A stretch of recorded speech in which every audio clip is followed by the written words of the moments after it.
Okay. Good evening, ladies and gentlemen out there in YouTube land. I am Deleted Scenes, human being, American, and YouTube Ronin. Next to me, hopefully still next to me, is the toxic gunslinger himself, Jedi Bill. And the and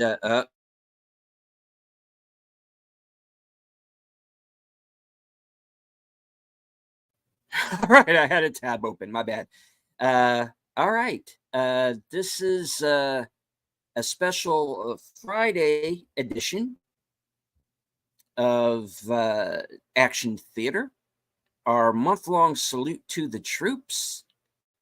And this evening, we are showing the classic John Sturges film, The Great Escape, starring Steve McQueen, James Coburn, James Garner, Charles Bronson, Richard Attenborough, and well, pretty much just about everybody who is anybody in film at that particular time. Now, hello to Curtis Shelby, the tired midnight blogger himself, joining us in the chat. All right, so for those of you who may be new to the program, we cannot air the film live due to copyright, and Bill and I don't want to be sued by whoever still owns the rights to The Great Escape, and also, we don't want our channels pulled down. So there are two ways that you can watch the film live with us. You can join us on Cosme, and the link should be at the top of both chats for the Cosme screening room. Or if you have your own physical copy or have access to the film through streaming in some fashion, and that way you can follow along with us. Otherwise, if you are not watching us live, again, you can either follow along with your own physical copy or watch it via streaming if it is in fact available anywhere. Now, we get people in the comments who always say, hey, this is a JIP, how come you're not showing the film? That's why we're not showing the film, because it's a copyright issue. If this movie were public domain, then we could air it live. Unfortunately, we cannot. So you will have to follow along in the ways that that we have explained. Now, this is, of course, The Great Escape, and this is based on a true story. It is takes place in a German prisoner of war camp filled with Allied soldiers, American, British, Australian, what have you. It's pretty much a bit of a melting pot. And the character Roger Bartlett, who's referred to as Big X, the highest ranking officer in the camp, played by Richard Attenborough, he comes up with the plan to break 250 prisoners out of the camp.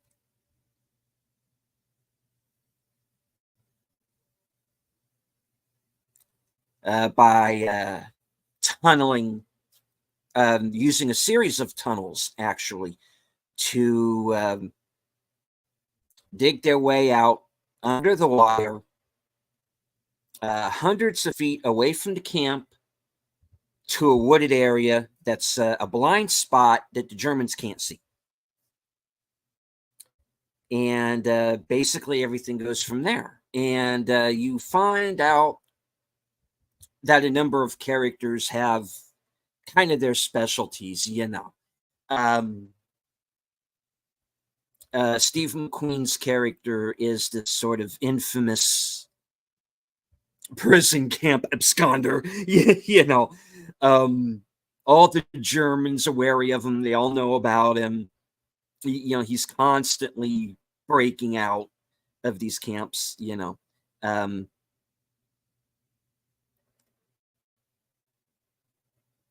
Charles Bronson's character, he's they call him the Tunnel King because he's the guy who's designing the tunnels, and he's the one who's going under every day and, you know, doing all of the digging. Hello, can you hear me? Yes, we can hear you now, Bill. Yeah. Okay. Yeah, I I was had to reset. right. I was just kind of explaining a little bit of the film to the folks before we get started.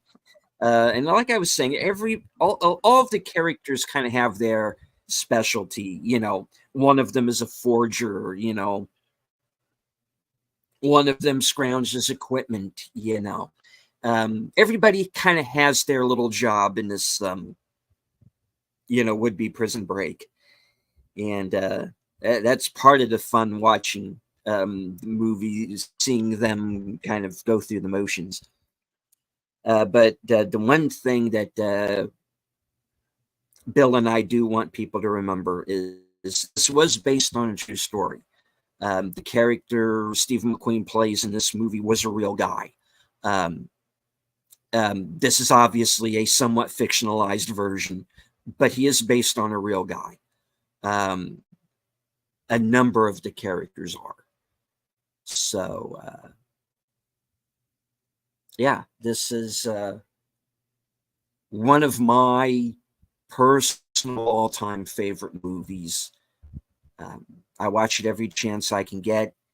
The runtime is nearly 3 hours. However, it is a pretty quick 3 hours. You know, it flies by, and a lot of great characters, a lot of action, especially in the second half when the escape actually takes place. I've really been looking forward to revisiting this one. So I don't want to waste any more time unless Bill, you have any. No, Since I you are just back. want to say if you want to follow along and watch with us, you may do so by this link. It should be pinned to both of our chats. And if you're catching this on the replay, I regret to inform you we cannot have these films here after the fact. You know, we can't. We're not a major network. We don't have Big Daddy Warbucks money, and so you'll have. I regret to inform you, you will have to find your own copy. It is on Fandango at home and maybe some other streaming devices. But we hope you will enjoy the film and follow along with us if you can. Without further ado, we will get started. Here we go. Let's go. 5, 4, 3, 2, go.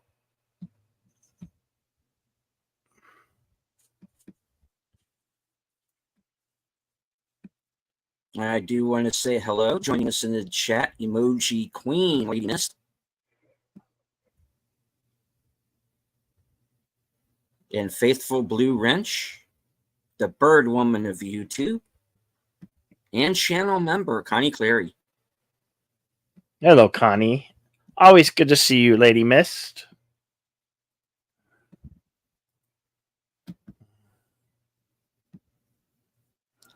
All right. The Great Escape. It's great opening music here. Yeah, it's a theme throughout.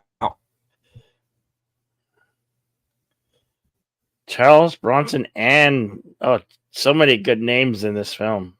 Oh yeah.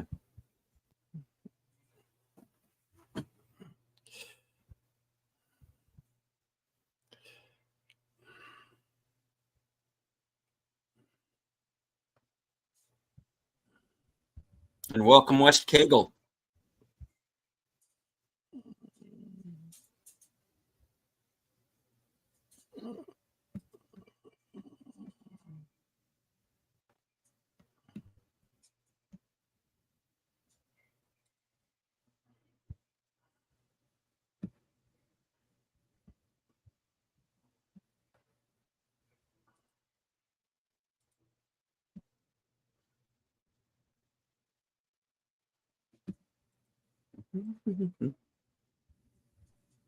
It's one of my favorites too, West.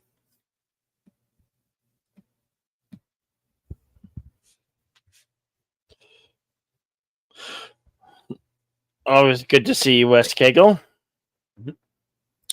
Based on the book by Paul Brickhill.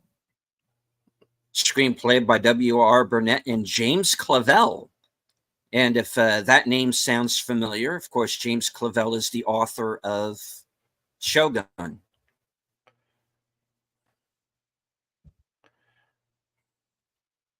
This is a true story, although the characters are composites of real men and time and place have been compressed. Every detail of the escape is the way it really happened.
It's probably been about 20 or 25 years since I've seen this film.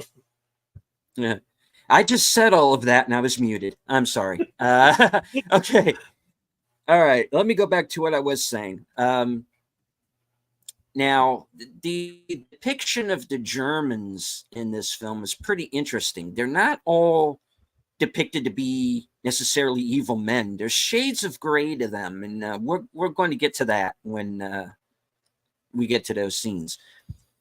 Now, of course, here's the introduction of Steve McQueen as Virgil Hiltz, who, as I said in the opening, is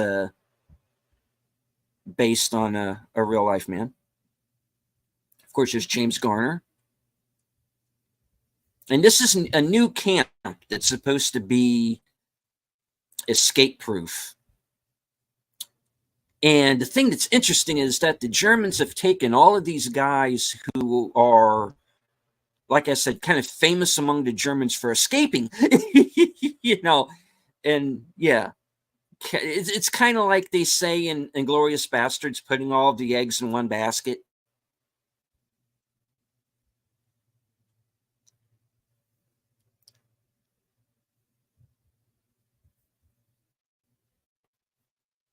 Of course, David McCallum, who you'll know from A Man from U.N.C.L.E. and NCIS. unfortunately passed away recently. James Coburn. Great cast. Great cast. And that's one thing that John Sturges always managed to do with his movies, was to pull together these great casts like this, and having some of the same actors come back, like Charles Bronson, like Steve McQueen, like James Coburn, who he worked with a number of times.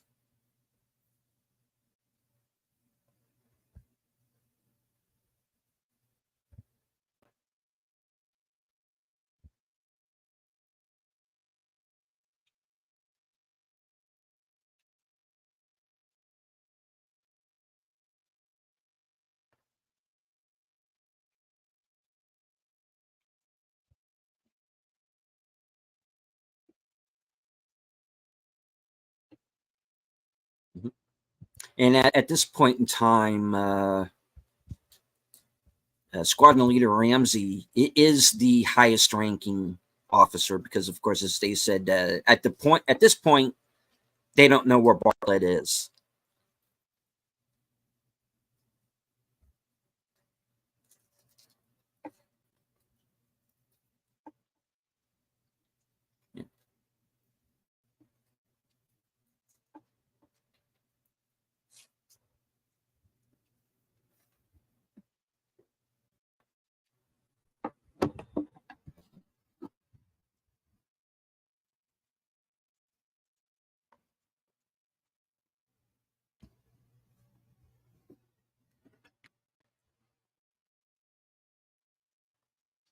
Hans Mesmer is the commandant on Luke. Yeah, was wondering if I was remembering now.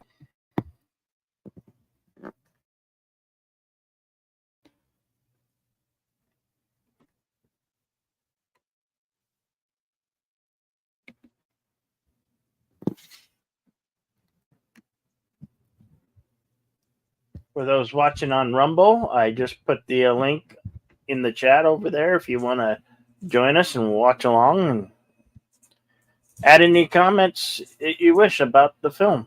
We'd love to hear it.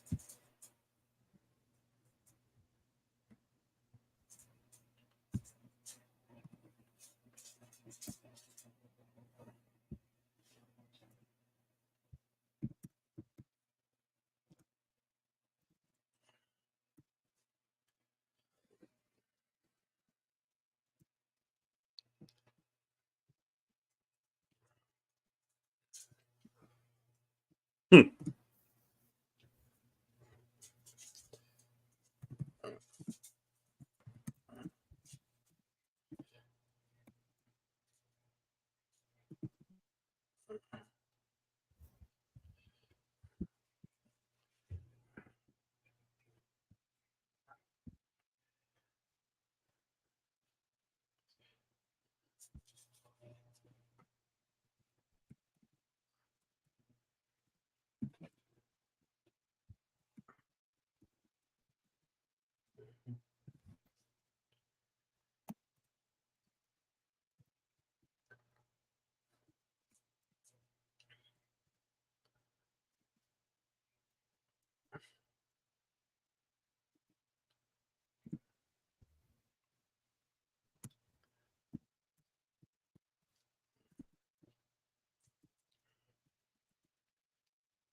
That doesn't friggin' help. I wasn't going to use it myself. Okay. And of course, they're all looking for weaknesses. You know.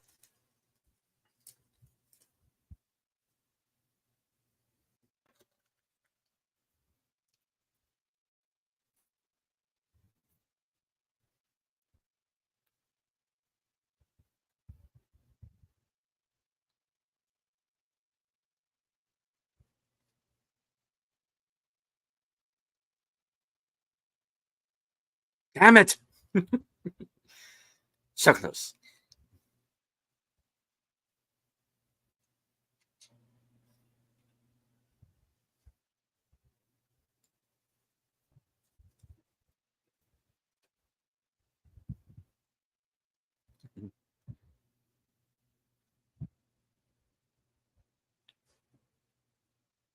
Wait.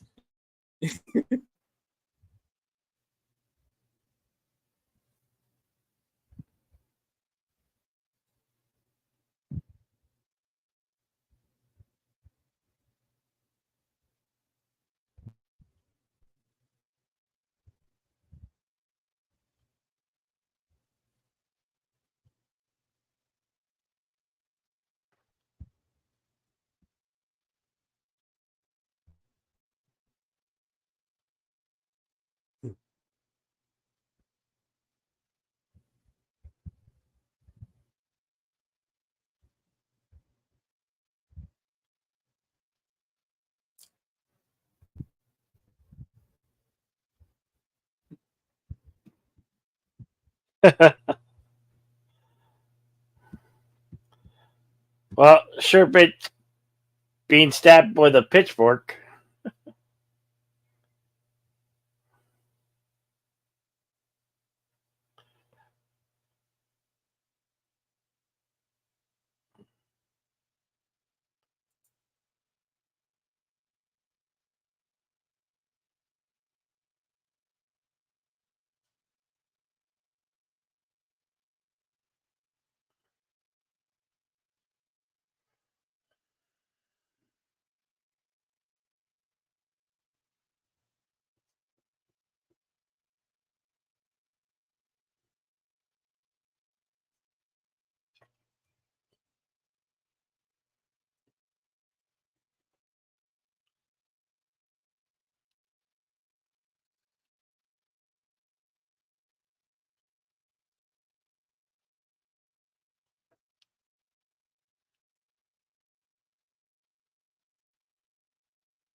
And of course, this is the scene in Once Upon a Time in Hollywood that gets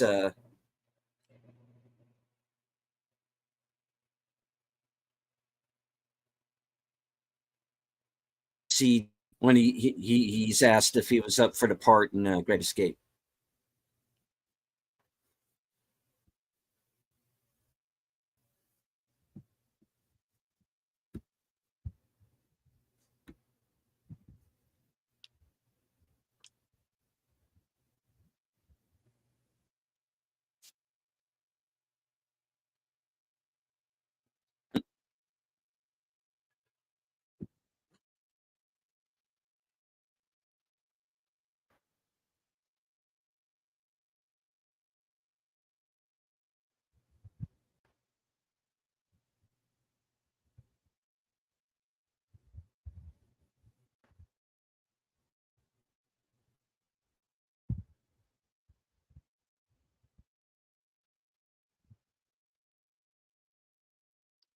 Cola.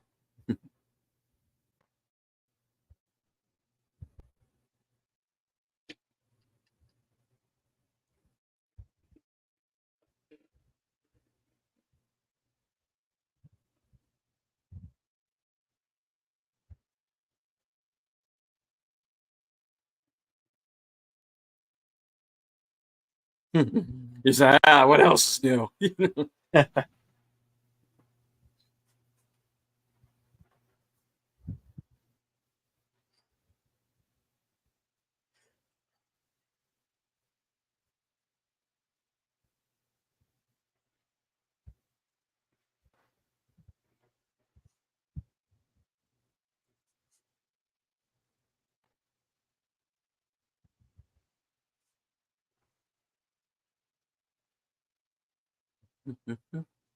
I believe this theme music was also reused in like National Lampoon's Animal House.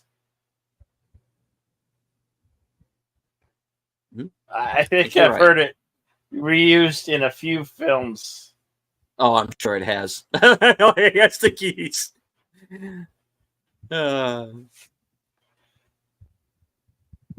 He's a pickpocket. Yeah. Like I said, all of these guys have their like little thing, their little specialty, you know. Special hidden talents. Yeah.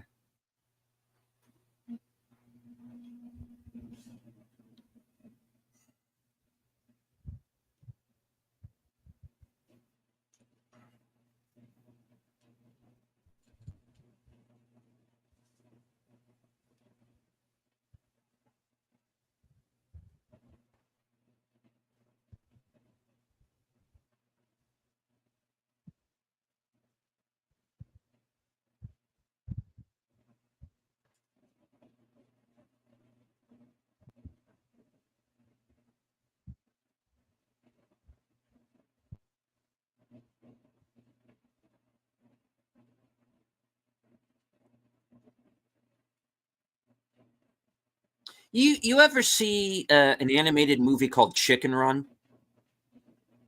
Yeah. Yeah, that owes a lot to this. Hey, so what are we going to do? We're going over. Oh, wait, we're going under. That's the actor. That's the actor. This is my brother Daryl. This is my other brother Daryl.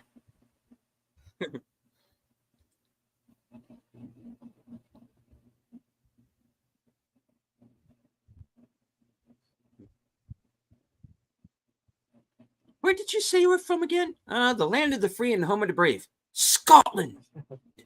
What? No.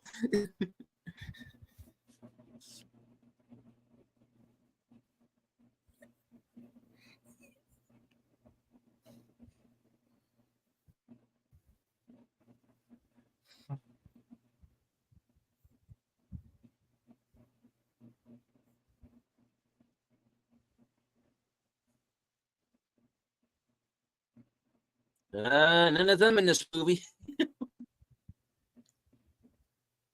This would be considered kind of a toxic movie now. I mean, there are no women in this movie.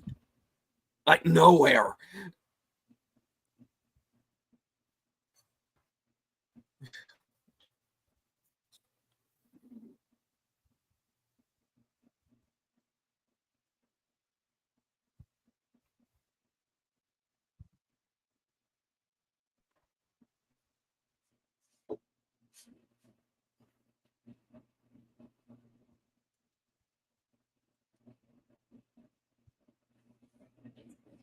And hello, Steve.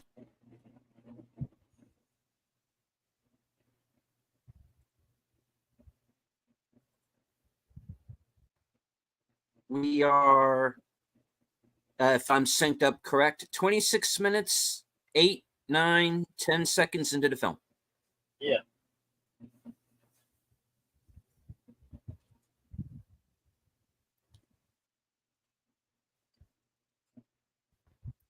And of course, here is the Gestapo, and they have Bartlett.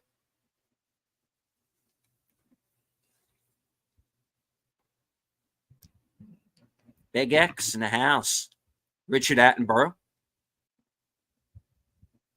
Of course, Hammond from Jurassic Park. Oscar-winning director.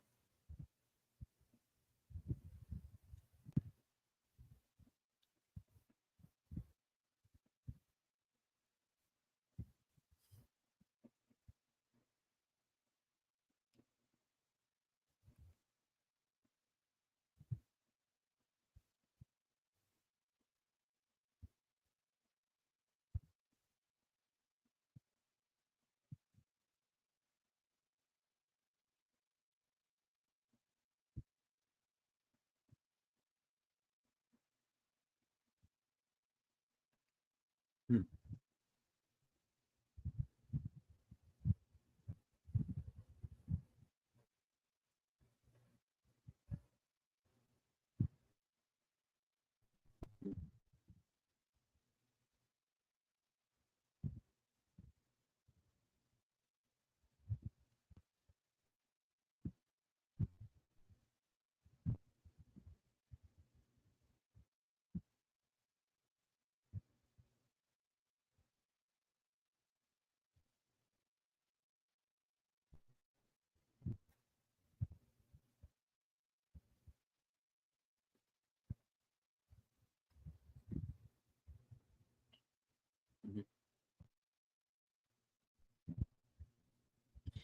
And this is the first scene that shows you that Von Luger is kind of like not down with these guys. I mean, he's got the Gestapo and the SS in his office, and he's talking back. You know, like I said, there's shades of gray.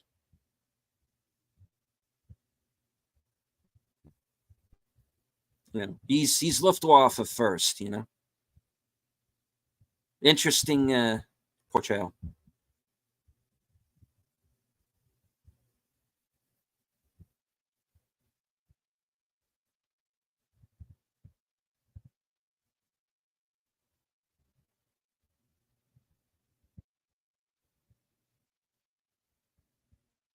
He has him take the cuffs off in the office, and normal commandant probably wouldn't have done that.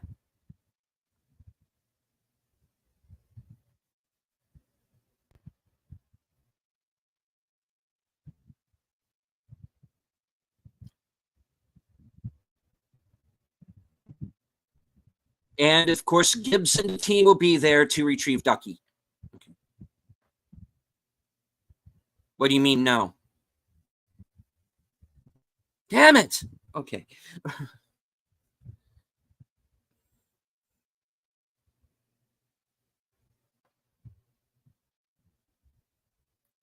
Ilya Kuryakin.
Boy, where did he get it?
Don't you mean M?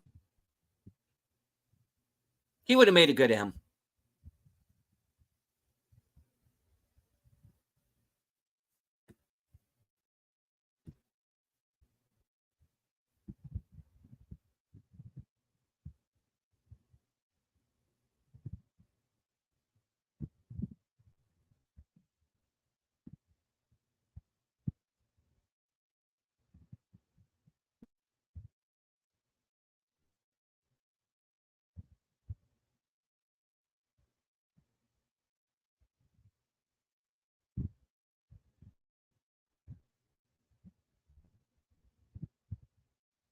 Dig.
And of The course, late here's great Donald Donald Pleasance. Pleasance.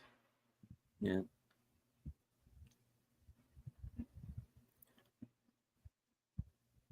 Was All these actors look so young in this film. yeah.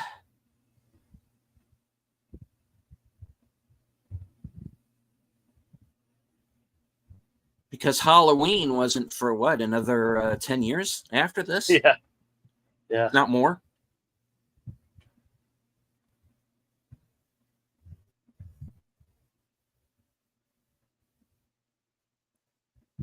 Of course, you have James Garner here, and this is before the Rockford Files.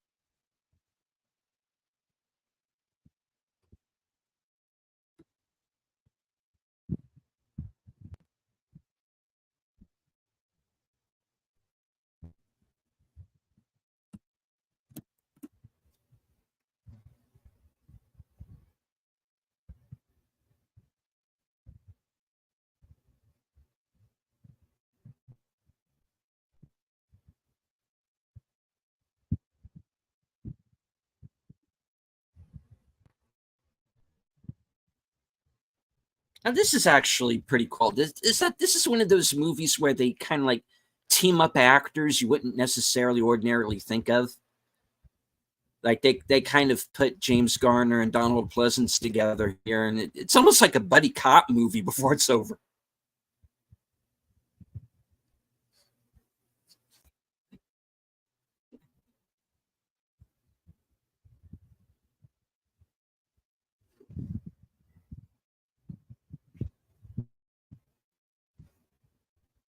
Yes, it is.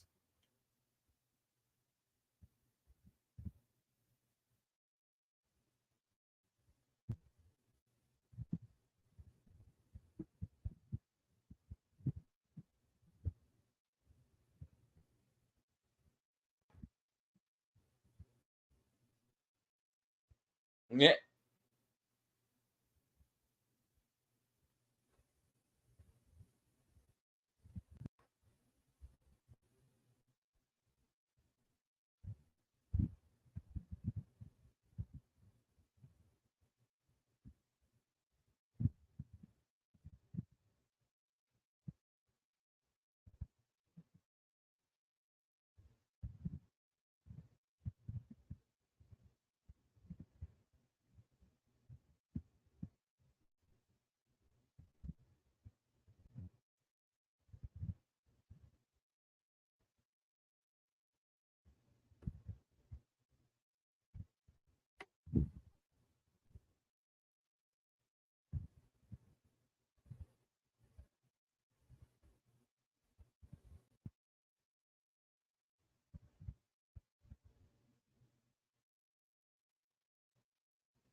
Lousy screws. I'm sorry.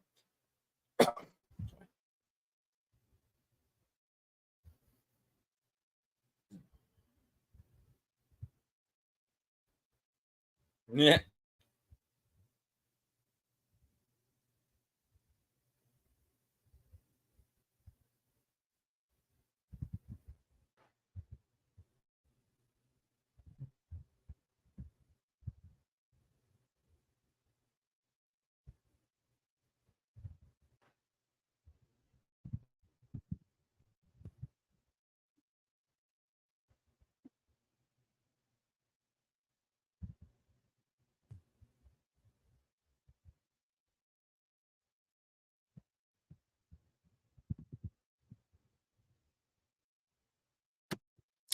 That is actually true. He was a POW during the war in real life. He and actually did get shot down.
Nothing to see here.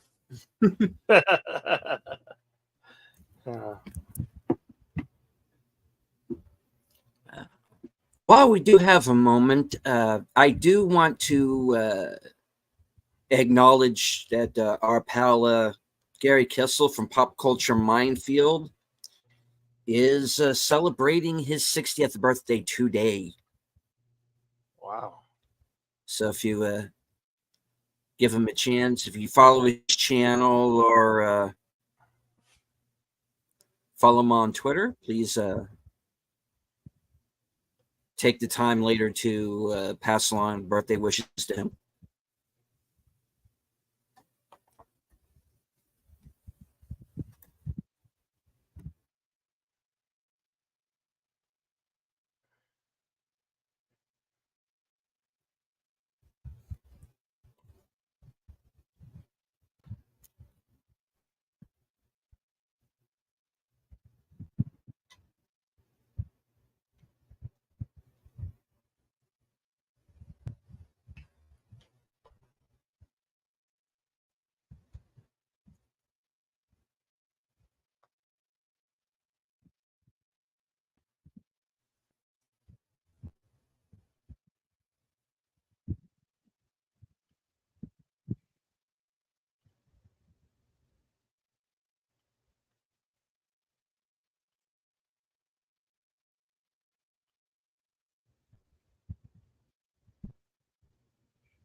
Kind of reminiscence of that scene from The Last Crusade. The guy in the library stamping the books.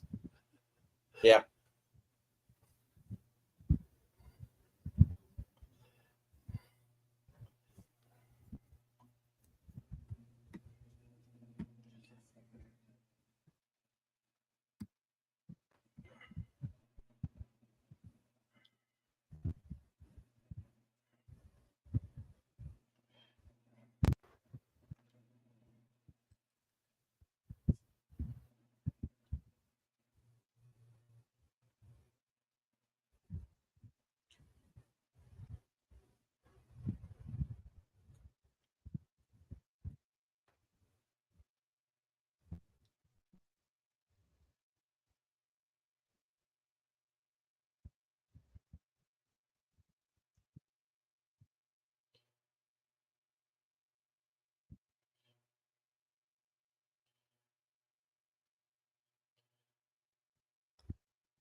I'm a lifeguard.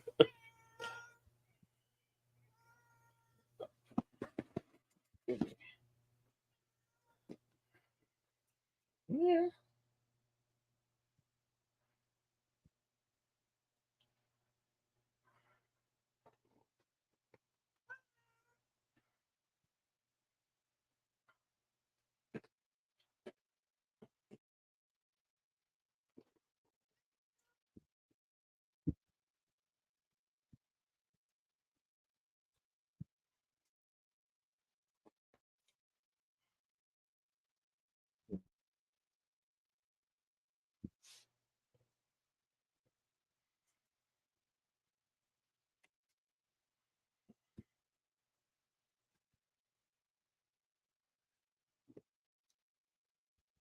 Yeah. Here's another little bit where that proves that von Luger's not exactly down with the sickness, because he lets hilts and knives out of the cooler earlier than he said.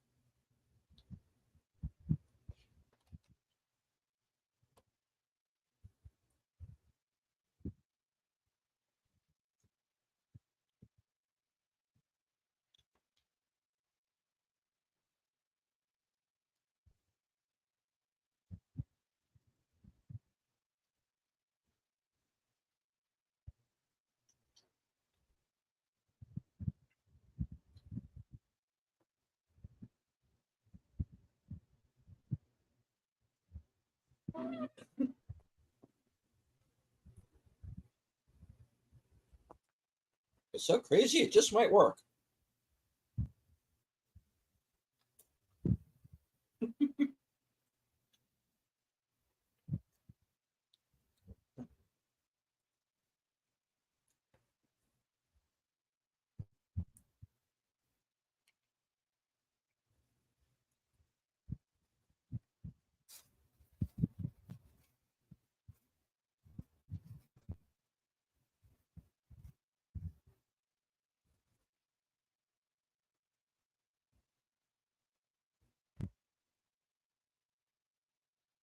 Mm.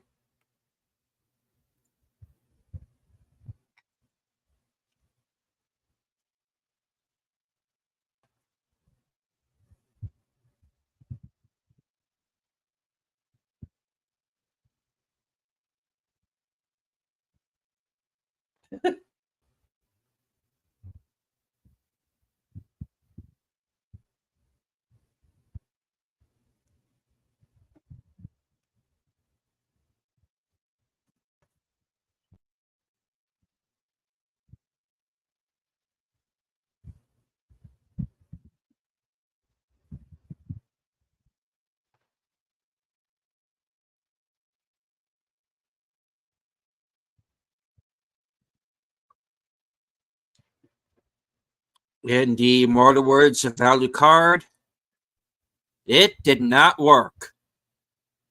It didn't work.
Well, there was that one time, but I wouldn't advise it.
We are going to feng shui the shit out of this thing.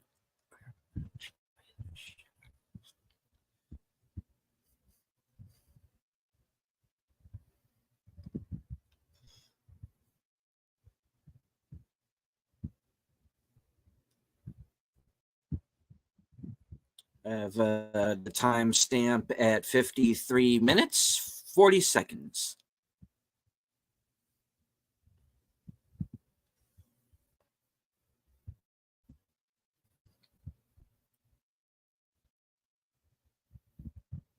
Like to remind everyone joining us late that the Cosme link is at the top of the chat.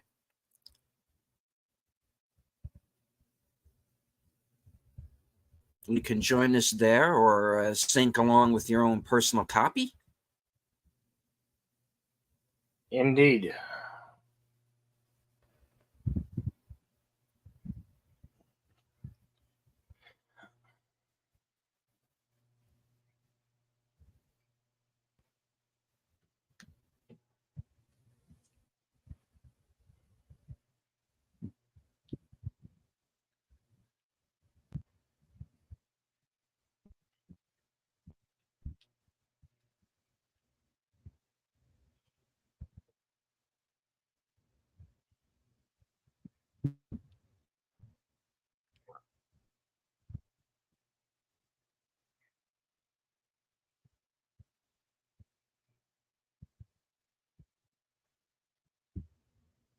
Nope. Okay. He's right.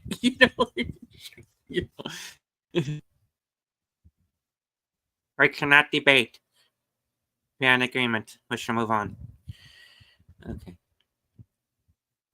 Why am I talking like this? I don't know. Sorry.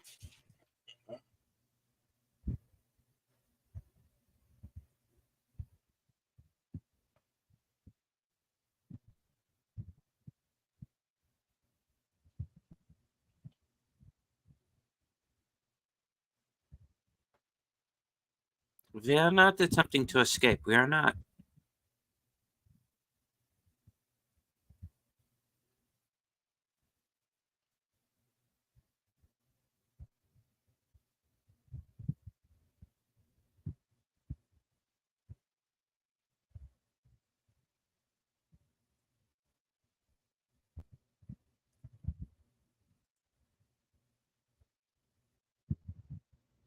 All right. How much full smash?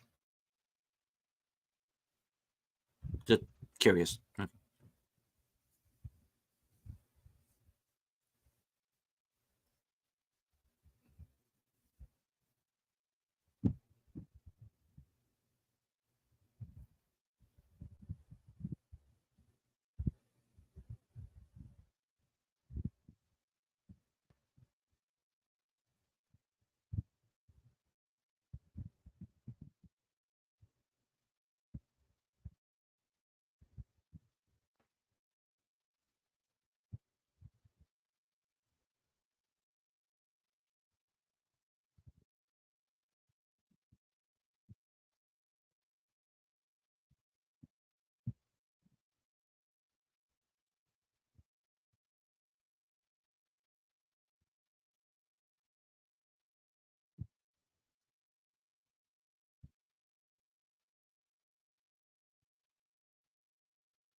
So does that mean this is a Christmas movie?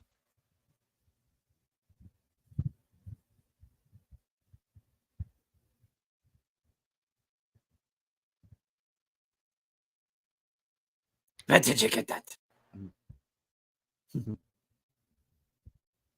Second, I tin mine here.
In fact, he actually was a butcher.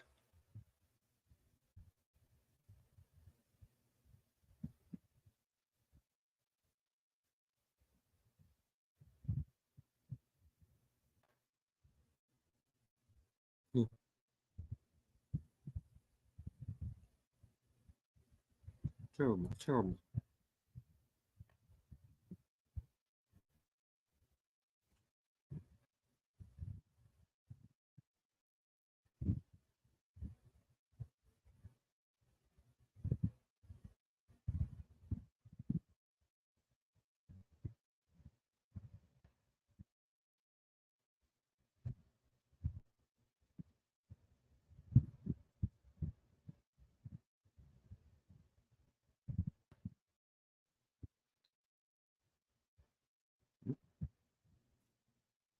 Okay, throw me in a briar patch.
Wonder how did he get all that contraband in there?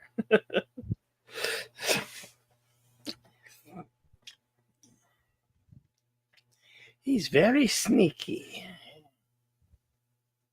Yes, he is.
Yeah, I read All Quiet on the Western Front. I'm not doing that shit.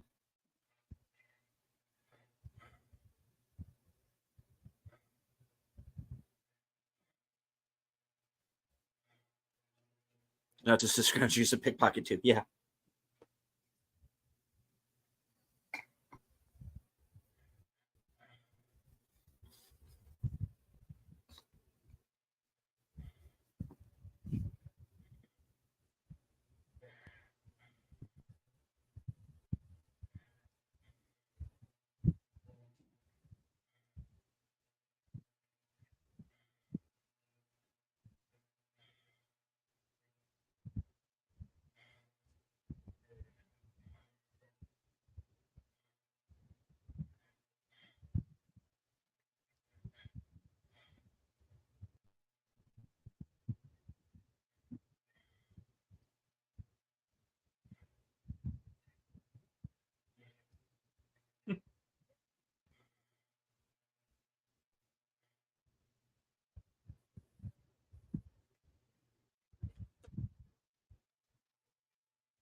Yeah, and they've been out of the cooler maybe what, 2 days, the entire film.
Jolly good. Keep at it.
Oh, cave in. Yep.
Yeah.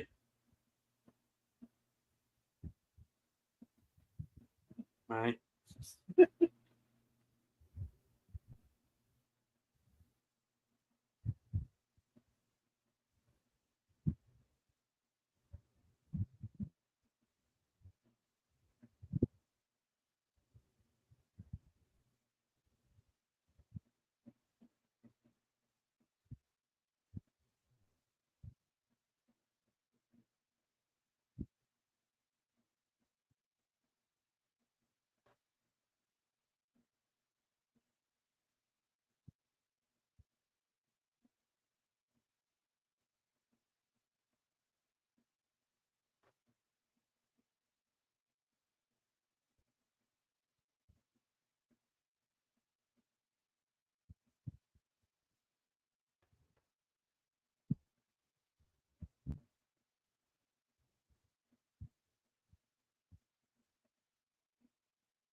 Potatoes, mash them, throw them in a stew.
Uh-oh.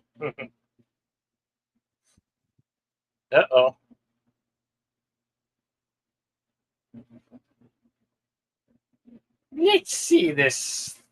This. Yeah.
Oh,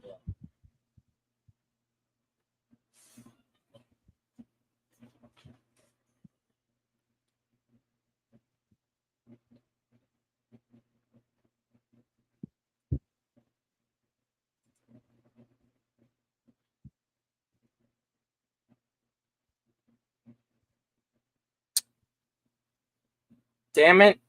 Ugh, it sucks. No more eye.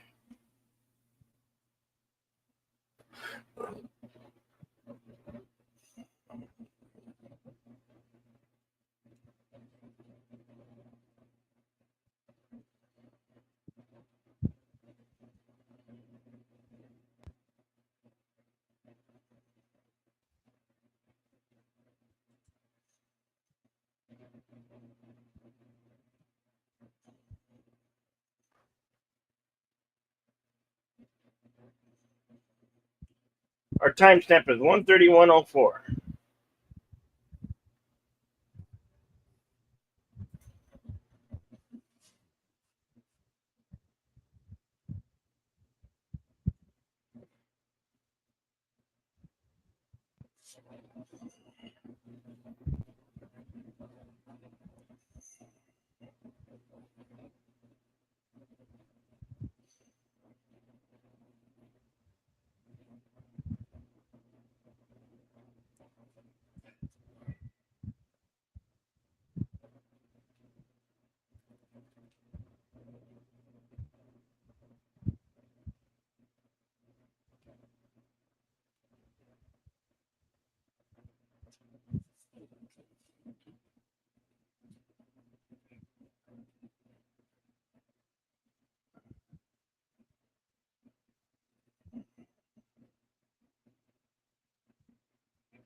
And hello, Tim. Hello.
Indeed.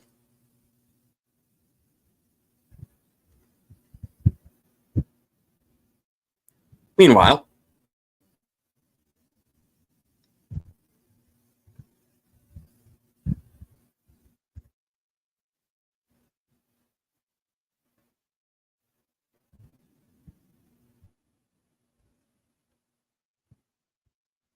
should be used to the spinel.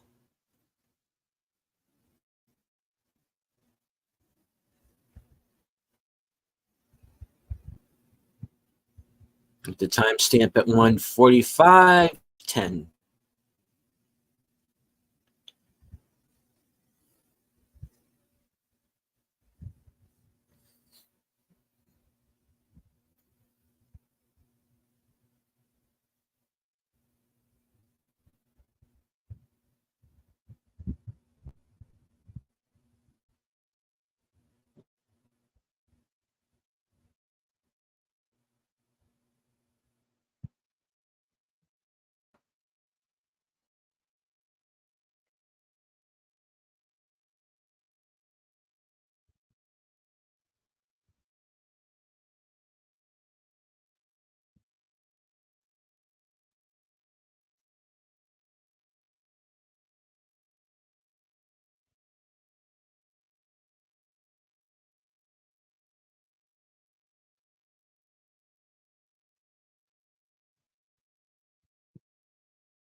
Yeah, leave no man behind. Exactly, Cindy. Henley is my favorite character, says Wes Cagle. Yeah, he's pretty cool. All right, so we are up to the night of the escape.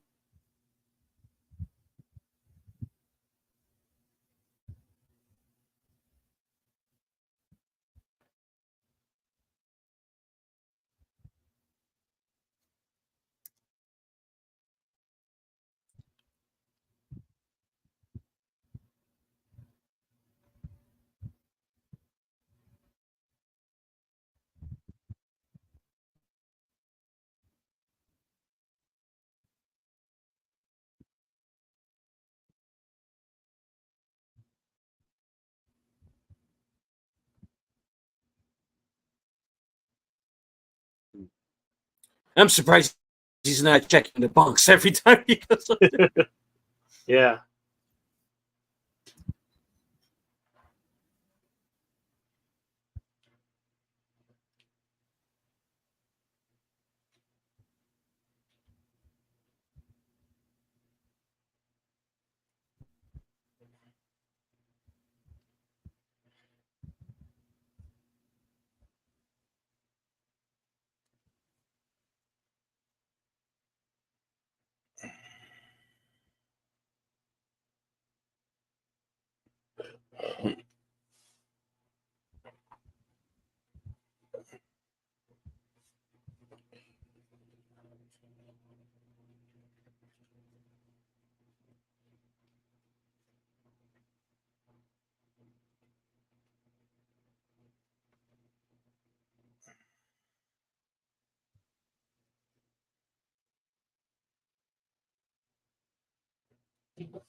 Yeah, it kind of does look like fun, doesn't it?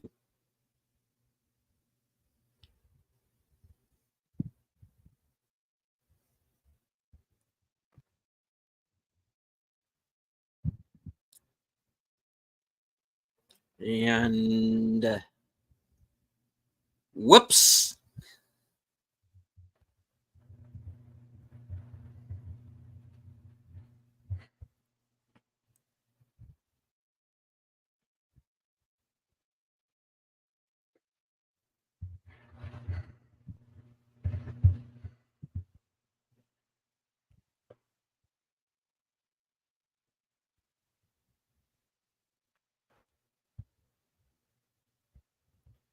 Damn it, Cavendish, you had one job.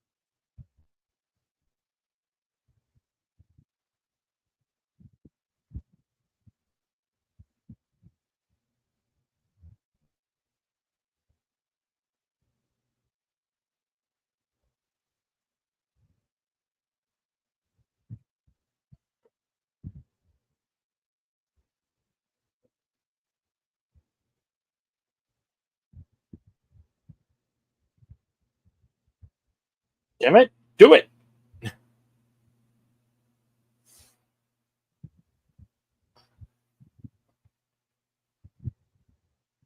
No time to argue. Don't get me the rope.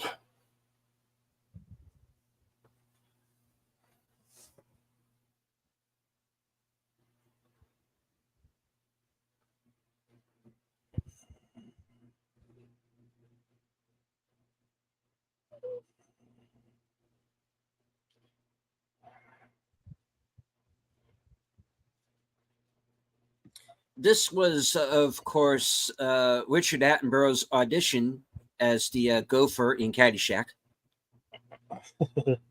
He didn't get the part.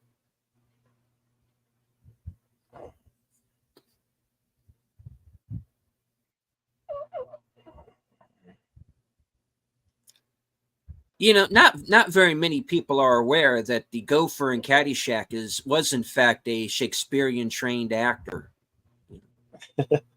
Been on stage many times. And it sold at every Kenny Loggins concert. Mm-hmm.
Completely the wrong time.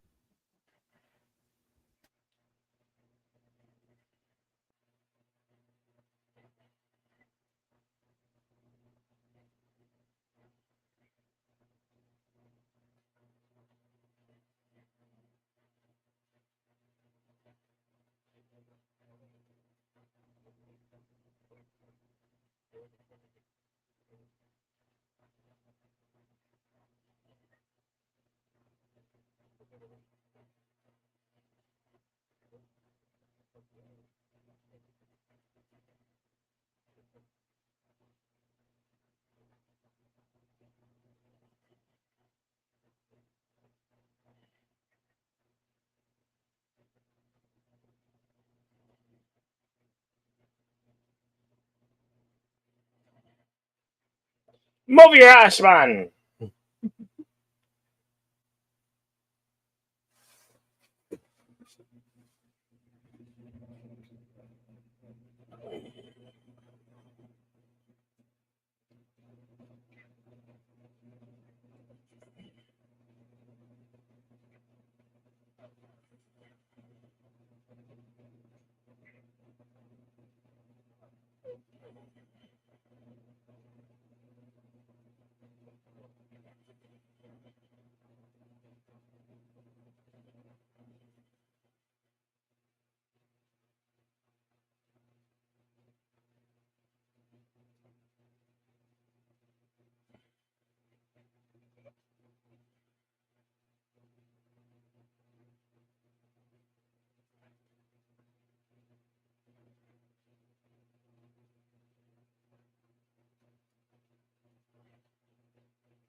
Yes.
So close.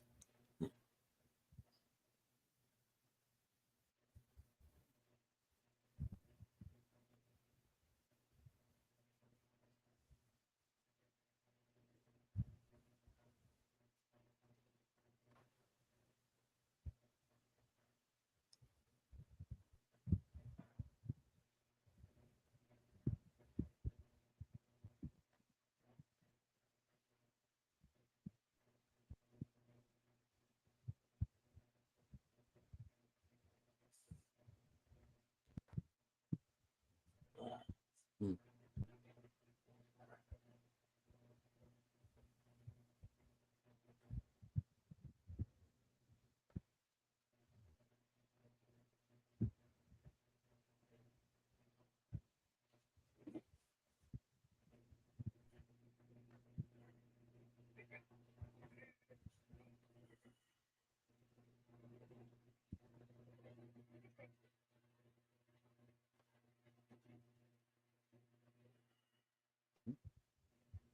The chase is on.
Hello, Dulcimeris.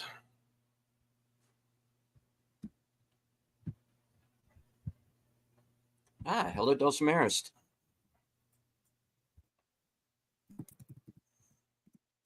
Yeah, but you're here for one of the best parts of the movie. So, did they all escape already? Well, the plan was to get 250 of them out. 76 actually got out, and now the chase is on. They're being pursued all over the countryside.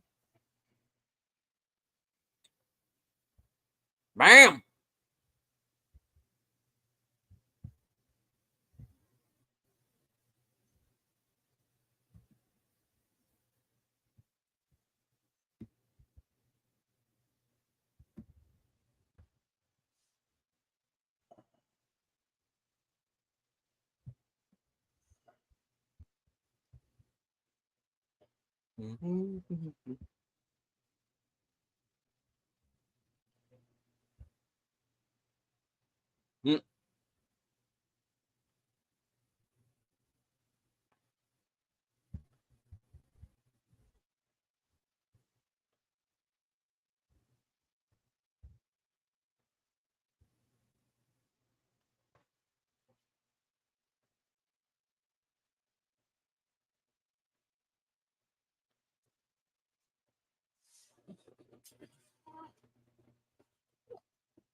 We are at 2:14:22.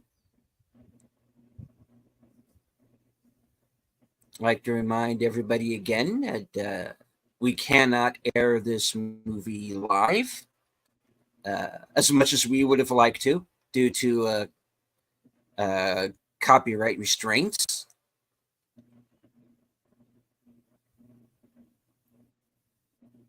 And we don't want to get sued by the by the production company, so or have our channels pulled down. So you can join us live on Cosme. The link is at the top of the chat. You can also follow along with your own personal copy or on Fandango at home. And here, Hendley and Blythe have decided they're going to jump off the train here.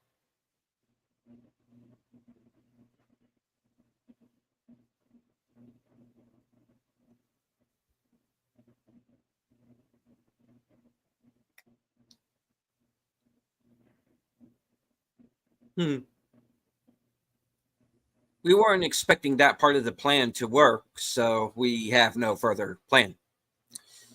Sometimes you can never plan these things.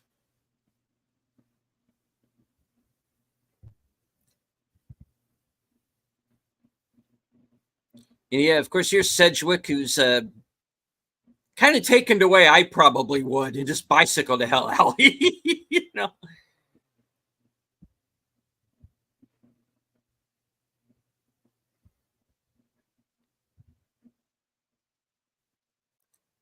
Danny and Willie still rowing down the river.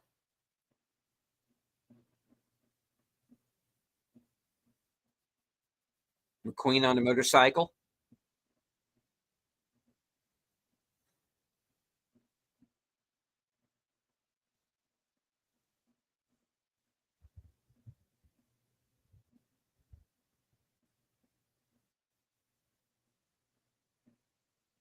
Ah, die Swiss, the good Germans.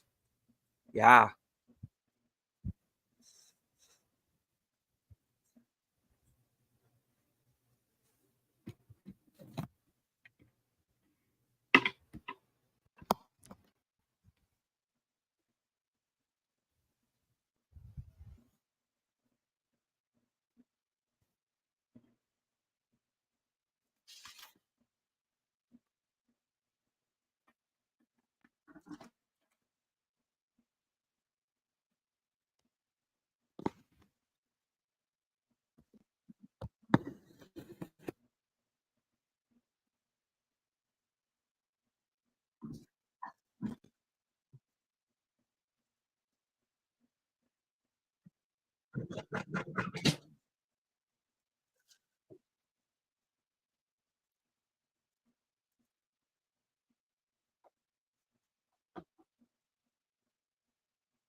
The McQueen scenes here, it kind of reminds me of the Magnificent Seven music a little bit.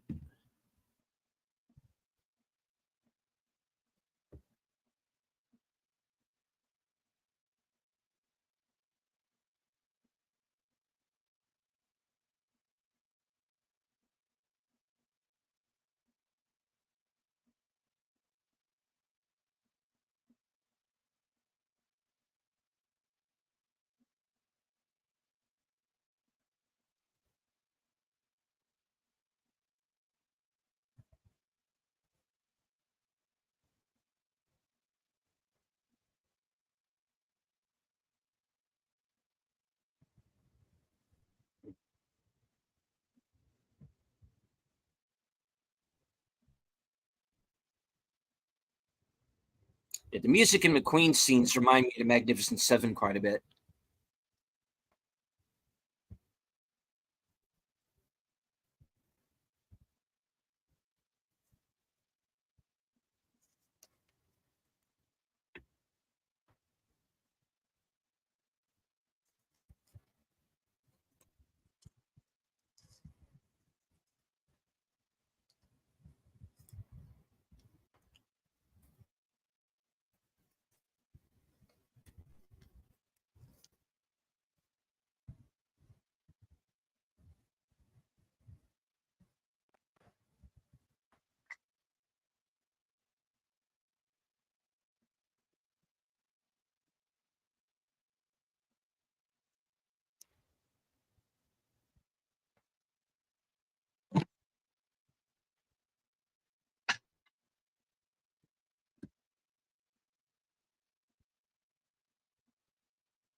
Ashley Pitt.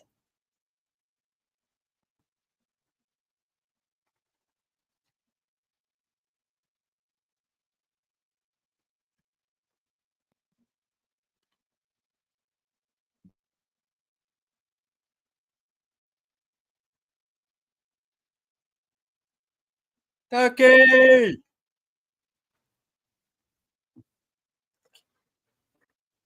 Oh,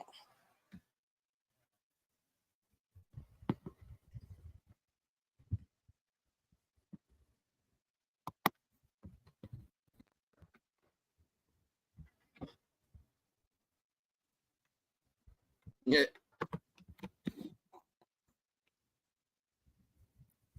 This guy drove Cavendish straight back to Germans.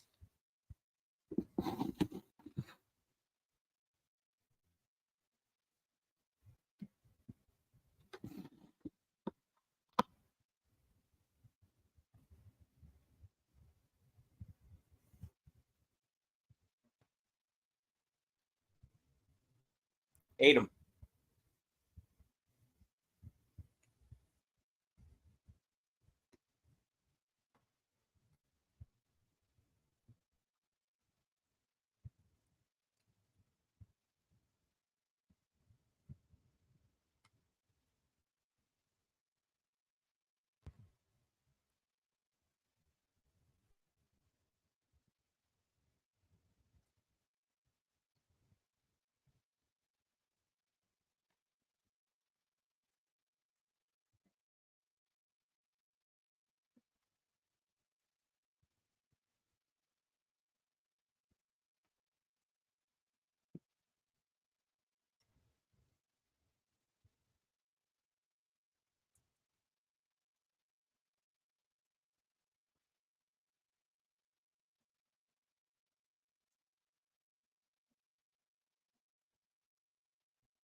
Meanwhile, at the local airfield,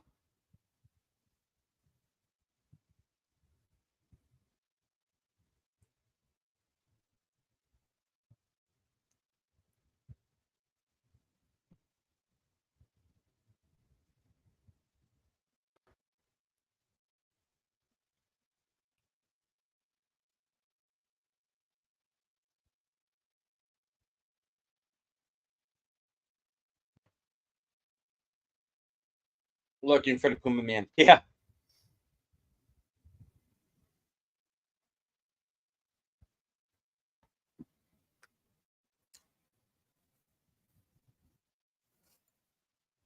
The Puma Man will be the guy in the background jumping around like an idiot.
Oh, I think we could use Mega Weapon right about now, Tim.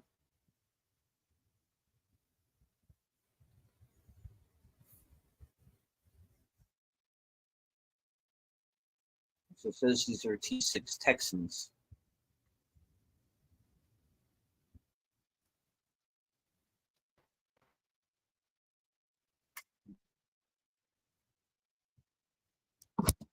Maverick!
Splendid.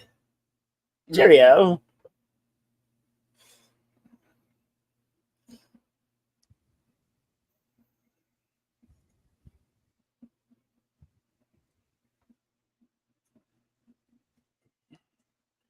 New Schwanstein Castle.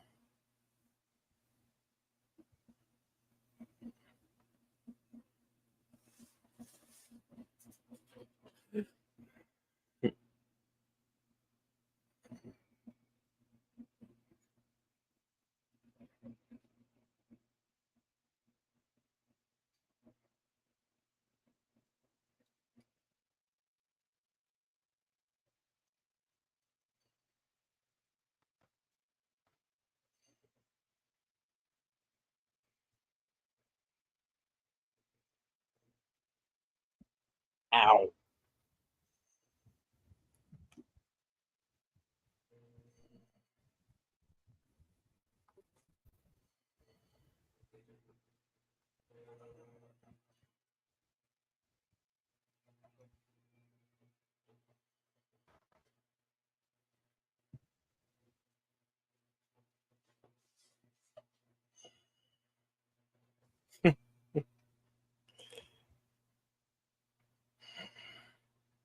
Once again, straight into the Germans.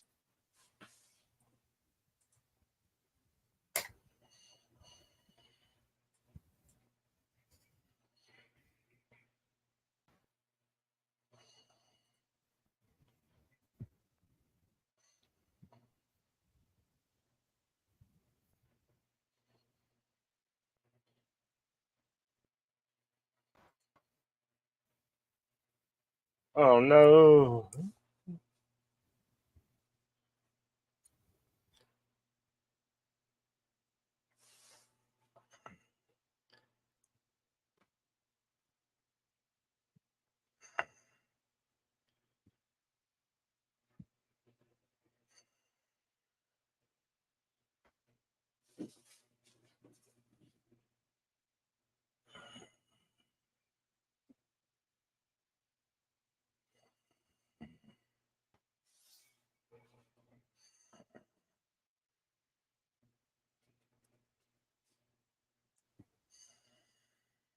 Now return to Death 2000. Now starring Steve McQueen.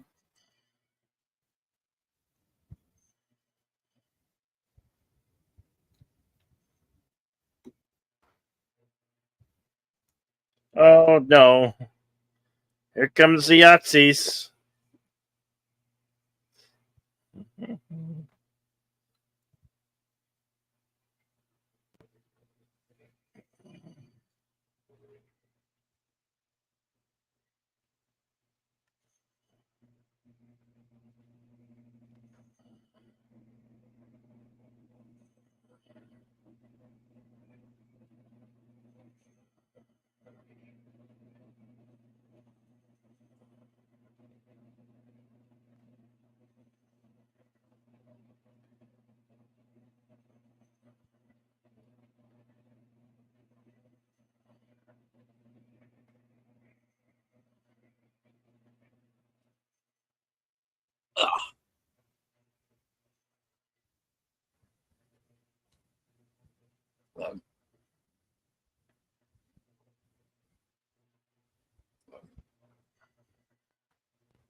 Okay, do you mind giving me some bolt cutters?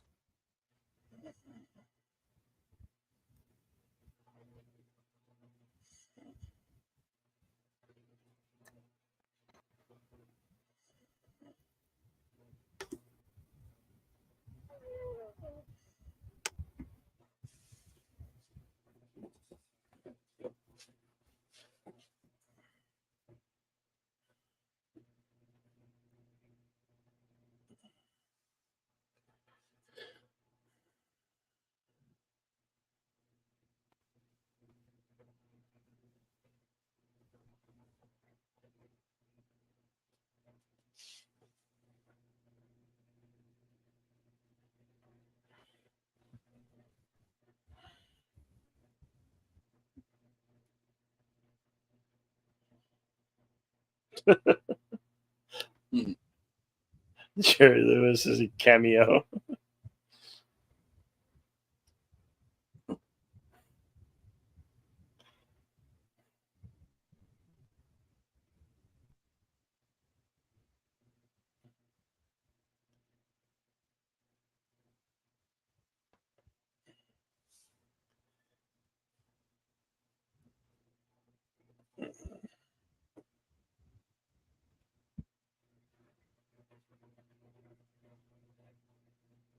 Mm.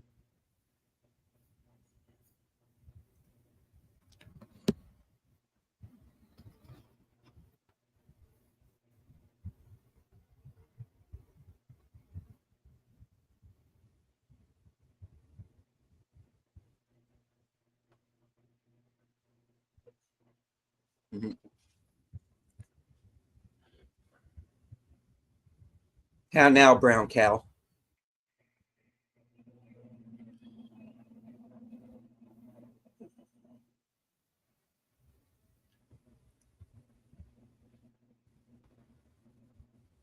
Vive la France.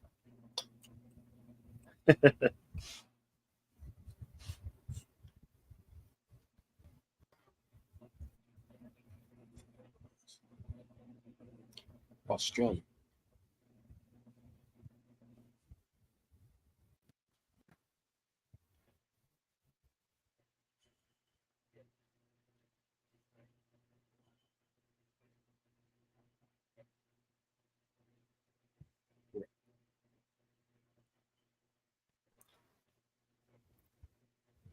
Can't stay here.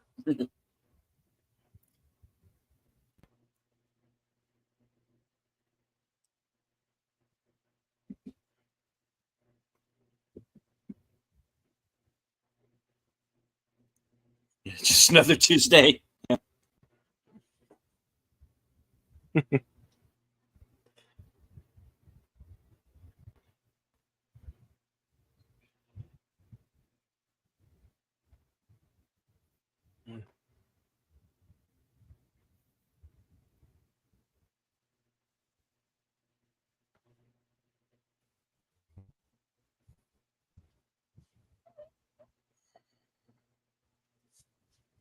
Uh-oh. No!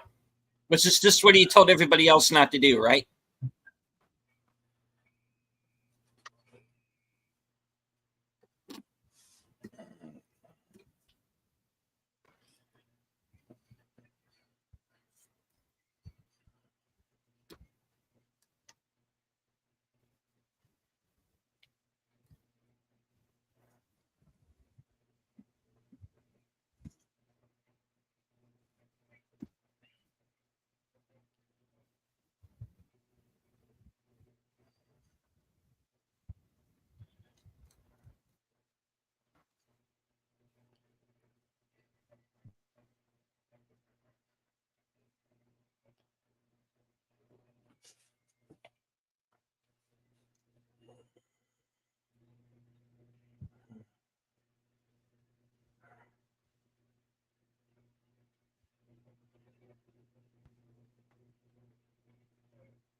Hey, that guy.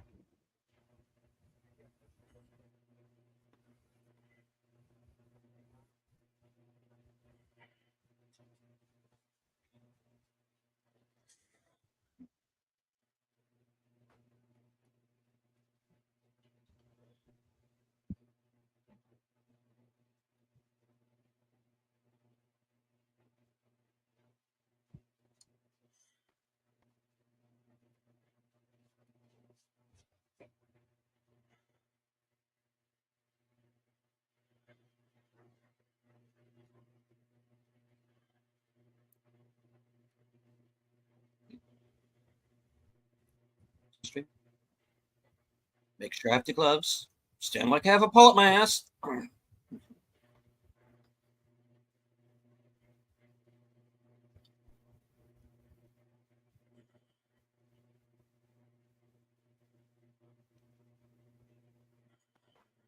Oh, wait, we get worse.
This is the same two guys that were rowing earlier.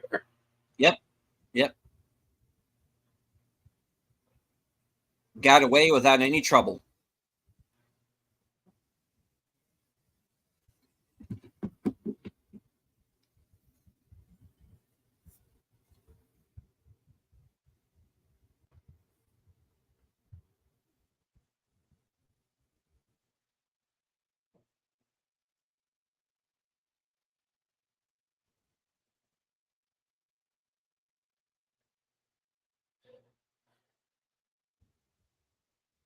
Meanwhile,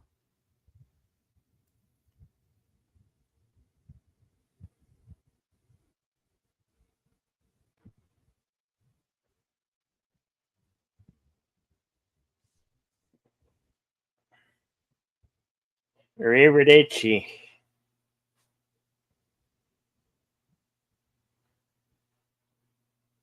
Wiedersehen. Well, maybe not that. Oh.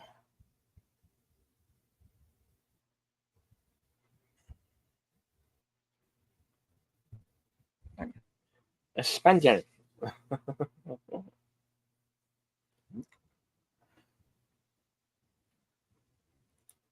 And Sedgwick gets away as well.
I think that assumption of somebody about to lose her job is right.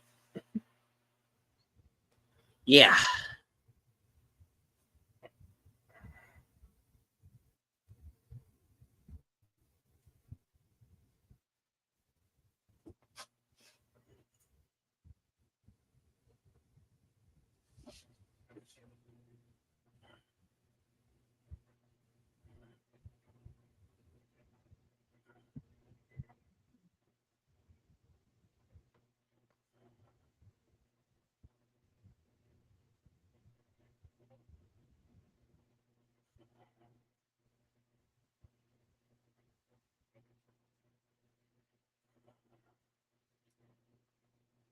Yeah, because they're sending you to Russia. That's assuming they don't just outright kill you.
Mhm.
All right. It's the Great Escape. There you have it. The Great Escape.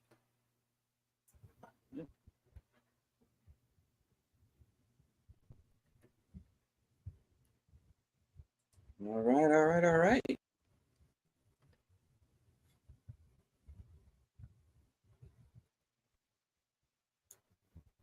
Let us consult the scrolls.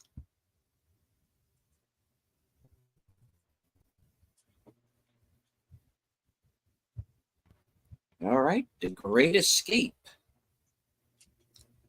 was released on the 4th of July, 1963, at an estimated budget of $4 million,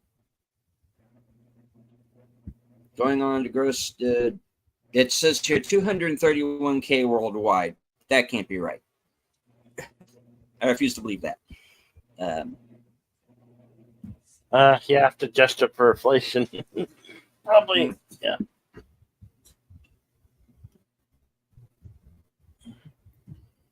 All right.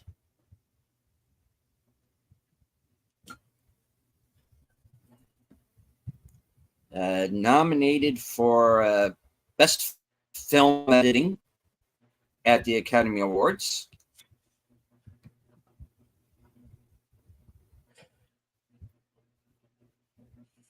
Was nominated for Best Picture Drama at the Globes. Was also nominated at the Writers Guild of America Awards.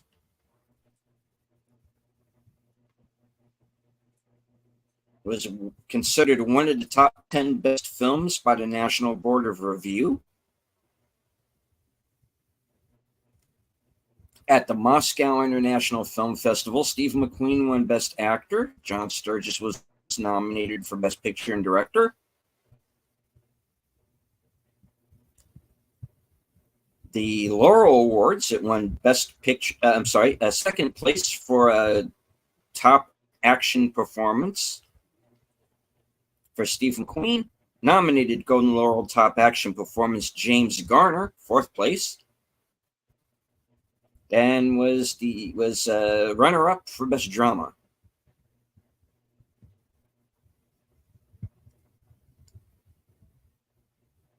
In 2022, it was nominated for Best 4K Home Release at the Saturn Awards.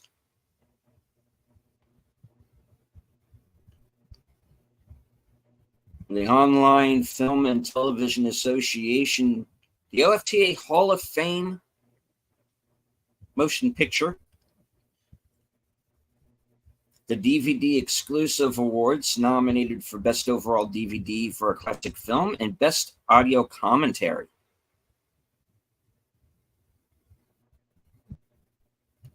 And in 2004, third place at the Gold Spirit Awards for Best Edition of a Classic Soundtrack. Farmer Bernstein for UC Sarabande for The Great Escape, tied with John Williams for the Star Wars trilogy. And also 2004 was nominated at the International Film Music Critics Award for Best New Release, Re-Release, or Re-Recording of an Existing Score.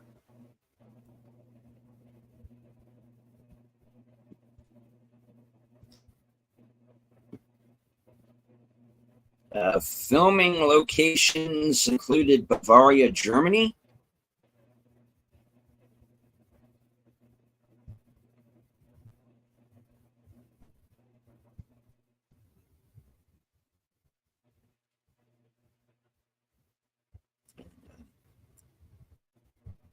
I'm not going to read all that because it's all German, and I don't want to be here all day.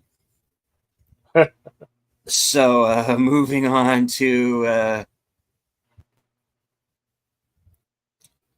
for trivia. There are 159 items. Obviously, we're not going to do all of those tonight, but I'm going to read a few off here. Paul Brickhill, who wrote the book on which this movie was based, was piloting a Spitfire aircraft that was shot down over Tunisia in March of 1943. He was taken to Stalag Luft 3 in Poland, where he assisted in escape preparations. This movie was shot entirely on location in Europe with a complete camp resembling Stalag Luft 3, built near Munich, Germany. Exteriors for the escape sequences were shot in the Rhine country and areas near the North Sea. Steve McQueen's motorcycle scenes were filmed Fusen on the Austrian border and the Alps. All interiors were filmed at the Bavaria studio in Munich. When the Bavaria studio's backlot proved to be too small, the production team obtained permission from the German government to shoot in the National Forest adjoining the studio. After the end of principal photography, the company restored by reseeding approximately 2,000 small pine trees that had been damaged during the course of shooting. For the train sequences, a railroad engine was rented and 2 condemned cars were purchased and modified to house the camera equipment. Scenes was shot on the single rail line between Munich and Hamburg, and a railroad representative was on hand to advise the filmmakers when to pull aside to avoid hitting scheduled oncoming trains.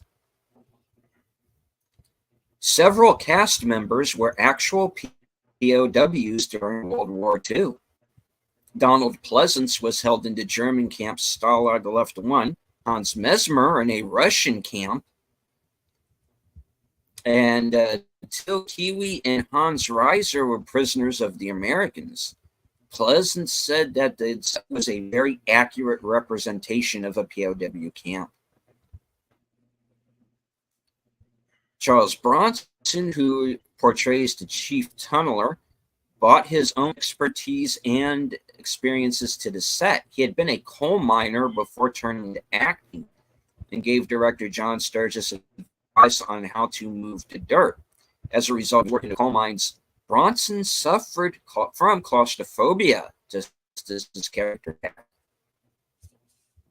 Although Steve McQueen did his own motorcycle riding, there was one stunt he did not perform: the hair-raising 5-foot jump over a fence. This was done by McQueen's friend Bud Eakins, who was managing a Los Angeles area motorcycle shop when recruited for the stunt.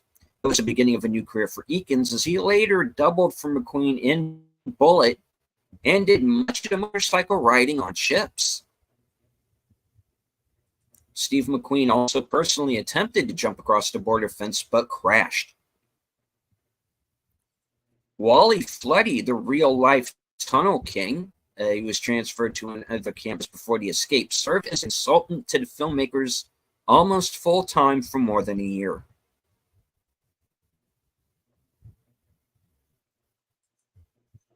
The real-life escape preparations involved 600 men working for well over a year. The escape did have the desired effect of diverting German resources including a doubling of the number of guards after Gestapo took over the camp from the Luftwaffe.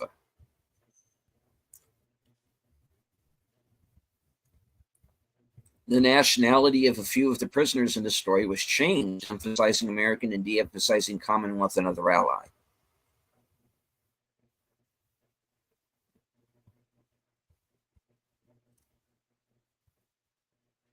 The gold medallion Steve McQueen wears throughout the movie was a present from his wife. In the scene following Hiltz's theft of a German motorcycle, he rolls into a nearby town and stopped by a police officer. He tells Hiltz something in German, to which Hiltz kicks him away and rides off. The officer asked Hiltz where he's going, and the point of the scene is Hiltz doesn't speak German.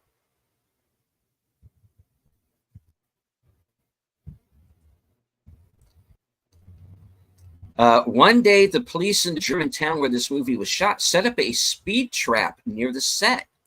Several members of the cast and crew were caught, including Steve McQueen. The chief of police told McQueen, "Herr McQueen, we have caught several of your comrades today, but you have won the prize for high speeding." McQueen was arrested and briefly jailed. Hiltz was based on an amalgamation of several characters, including Major Dave Jones, a flight commander during Doolittle's raid, who made it to Europe, was shot down and captured, and Colonel Jerry Sage, who was an OSS agent in the North African desert when he was captured. Colonel Sage was able to don a flight jacket and pass as a flyer. Otherwise, he would have been executed as a spy. Another inspiration was probably squadron leader Eric Foster, who escaped 7 times from German prisoner of war camps. MacDonald was based on George Harsh, a very good friend of Wally Floody. They were transferred to Bellaria, before the escape. Harsh was a very interesting character who was from the American South and had joined the Royal Canadian Air Force as a tail gunner. In the 1920s, Harsh had committed murder and was sentenced to life.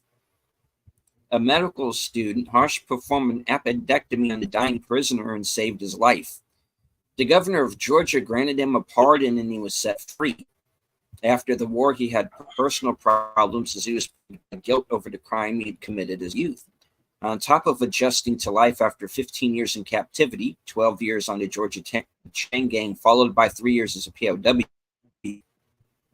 On Christmas Eve 1974, he shot himself but survived. A stroke soon left him partially paralyzed. When that happened, Wally Floody and his wife brought him up to the Toronto house and looked after him. Eventually, he went on to live, at his own urging, at the Veterans Wing at the Sunnybrook Medical Center. He died in January of 1980. James Garner developed his Scrounger character from his own personal experiences in the military as a self-described Scrounger for his company in the Korean War. According to David McCallum, the barbed wire into which Hiltz crashes near the end of the movie was made out of rubber, was made by the cast and crew during their free time by tying small pieces of rubber around larger ones.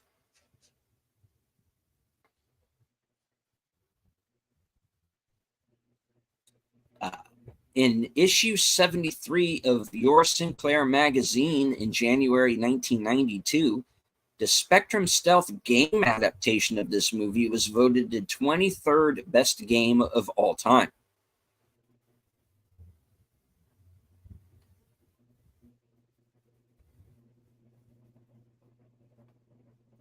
When celebrating the 4th of July and pouring alcohol, Hiltz is thrown off by an ad-lib by Goff. While Hiltz is drinking, Goff says, "No taxation without representation." McQueen jumps out of character and gives him a look and mouths blood. Director John Sturgis must have signaled, "Just go with it," and the scene continued, but it is an obvious ad-lib.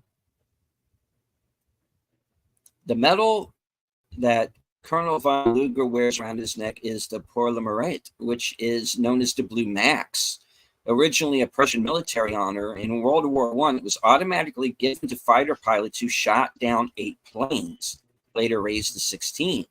The Nazis replaced it with the Knight's Cross but it could still be worn by officers who had received it before the Third Reich.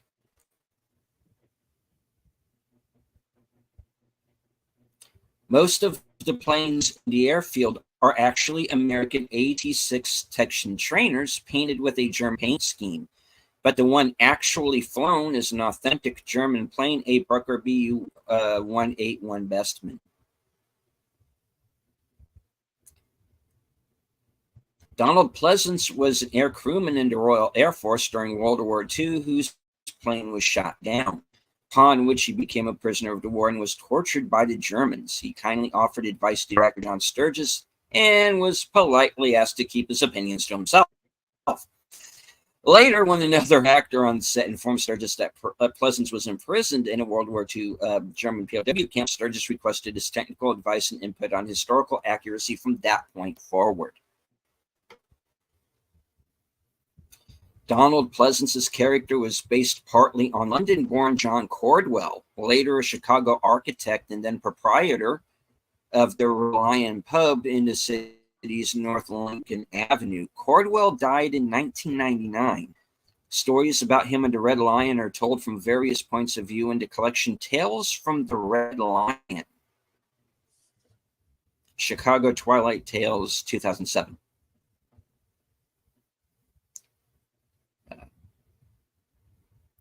Sir Richard Attenborough was cast on short notice after the first choice pulled out. Attenborough was a Royal Air Force gunner and photographer who served for 3 years. Unlike his character, based on squadron leader Roger Bushell, who was a Spitfire pilot in the 92 Squadron in the early years of World War II. The motorcycle that Hiltz rides is a cosmetically modified Triumph TR6 trophy, but he can perform the stunt was a Triumph dealer. Triumph was McQueen's favorite motorcycle brand. The motorcycle sidecar combination that crashes into a ditch is revealed to be a Triumph motorcycle too. These British motorcycle models were not in existence during World War II, and their appearance is anachronistic.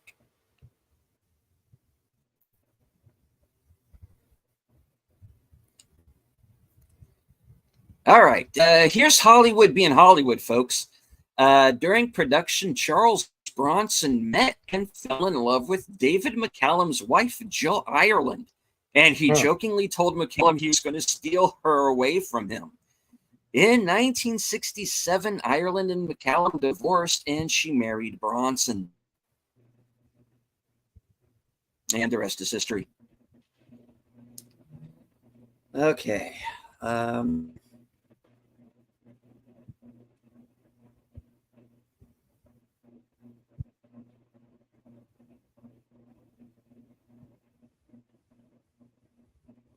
Hey, Lady V. Yeah, hello, Lady V.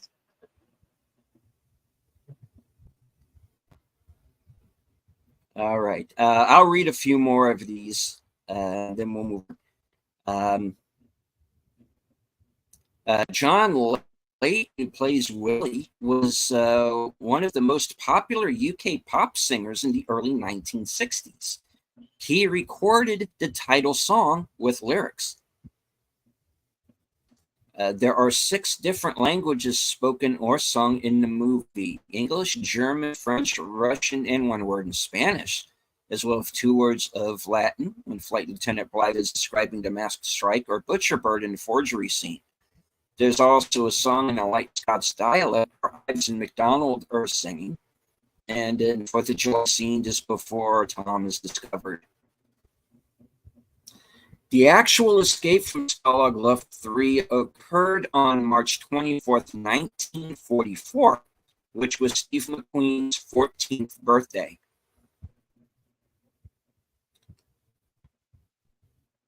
The movie was shot on location in a German forest. To make room for the camp set, several trees had to be bulldozed. Director John Sturges had to show the West German Minister of the Interior his plans, and to get permission to bulldoze, had to promise to plant 2 seeds for every tree felled when the production was over. There's a movie company called Virgil Films. It replicates the sound of Virgil Hiltz bouncing his baseball inside the cooler as the introduction to its movies.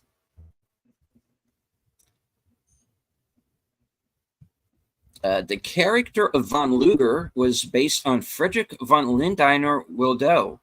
As with von Luger, the real commandant was an Oberst, colonel, a general staff officer, and a holder of the Blue Max medal. However, while the pictures on the wall of von Luger's office are of World War I flying units, von Lindiner Wildow earned his Blue Max in East Africa campaigns from 1905 to 1907 and served as an infantry officer before and during World War I. He retired from the Army in 1919 and only joined the Luftwaffe in 1937 at Hermann Göring's personal invitation.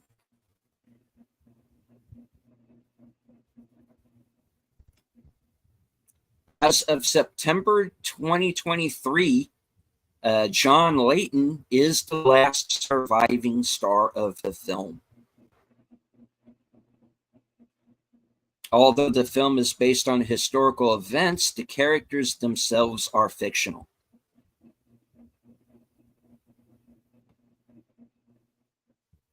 Some aspects of the escape remained classified during production and were not revealed until well afterward. The inclusion of chocolate, coffee, and cigarettes in Red Cross packages is well documented, as is their use to bribe Nazi guards. Other materials useful for escaping had to be kept secret and not included in the book or the screenplay. Also not revealed until many years later was the fact that prisoners actually built a 4th tunnel called George.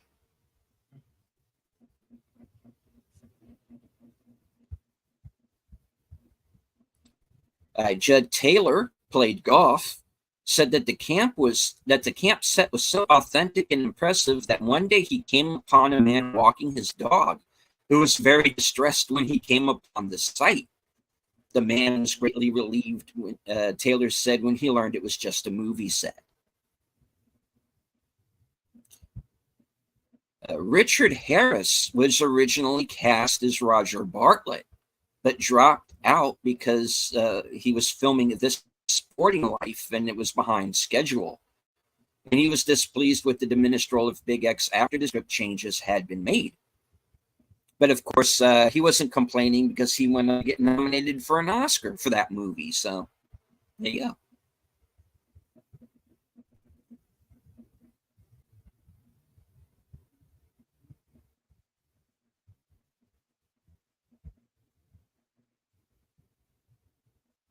All right. I'll read one last one here and then wrap it up. The German characters were cast from actors out of Munich, including Hans Mesmer and Till Kiwi. Both had their own prisoner of war experiences. Mesmer had been captured on the Eastern Front by the Soviet Army, escaped, and walked hundreds of miles to the German border. Kiwi served time in an American prison camp in Arizona. He tried to escape 17 times. All right. So there's a lot of people getting caught and a lot of people escaping. So here we are. And of course, in the end, the war was won. All right. Well, that's just some of the trivia that is, I could go on for hours with this. Seriously, look at this, my God. All right. If you would like to see the rest, you can find it all on IMDb Pro.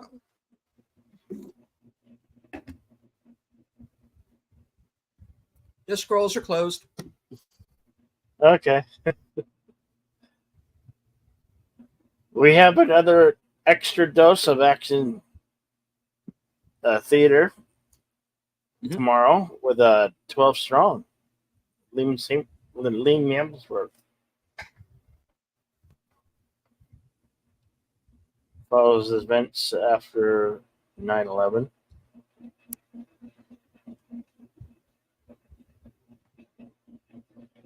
They were known as the Horse Soldiers. I'm not mistaken. We'll have that coming up for you. And then later on, some karaoke that night. And then back here on Western Cinema Sunday Presents, Pat Garrett and Billy the Kid, directed by Sam Peckinpah.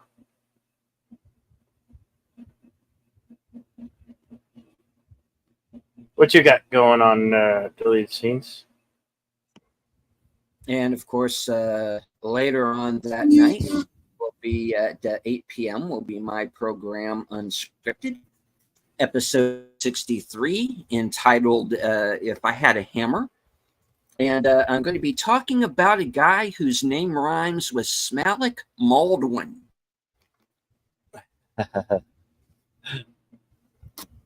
Oh, yes, on that wonderful film called Rust. Yes. And later on that evening, 12:05 Eastern, 11:05 Central, Sin's Corner and Off the Cover are going to be joining me for The Other Side of Midnight. And we are going to be discussing the current state of cinema. And we are going to talk about all the revivals that have been taking place because they've been doing better than the new releases. So we're going to go into that. And then, of course, Monday at right now 10 p.m. We might have to push that back a few minutes. Sin and Paul are going to be joining me once again for Mystery Movie Night at the Regal. Right now, my guess is that it's going to be Ezra. I could be wrong, but we'll see. And then, of course, Tuesday will be live from Sparkwood and 21 as Troy Pacelli's Network Aged Boomer and myself watch the penultimate episode of season 2 entitled Miss Twin Peaks. And let's see, that gets us on over to next Thursday. And we are going to be right back here for the next episode of Action Theater, our month-long Salute to the Troops. Yes. And that movie will be... I'm looking on...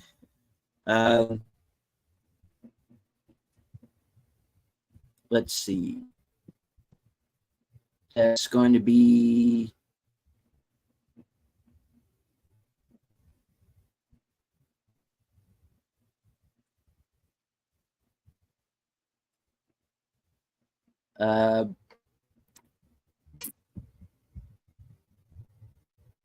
why do I feel like we're skipping one? The next one on my queue is Bridge on the River Kwai on the 23rd. So yes, Thursday at Thursday the 23rd at 4:30. Mm-hmm. The Bridge on the River Kwai with Alec Guinness and William Holden. Yep.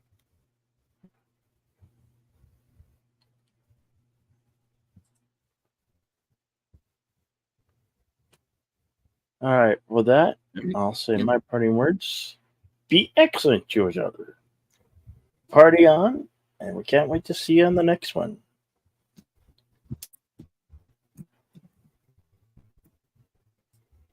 All right. And my parting words. I would like to thank everyone for joining us here today, including Tim, Lady Mist, Arnie, Lady V. I know Cindy was with us over on Cosme. Mm-hmm. and West Kegel, Yeah. and everyone else in the chat that I may have forgotten. Thank you all very much for being here. Hit the like, share out the stream, and if you come upon this broadcast and you are new to both Bill and mine channel, please feel free to subscribe. Hit the bell icon for notifications. From HQ and our second home office in Arizona, good night, take care, stay strong, because this is how we win. And once again, happy birthday to Pop Culture Minefield. Yes, happy birthday. You're welcome. Take care, everybody. Have a great night.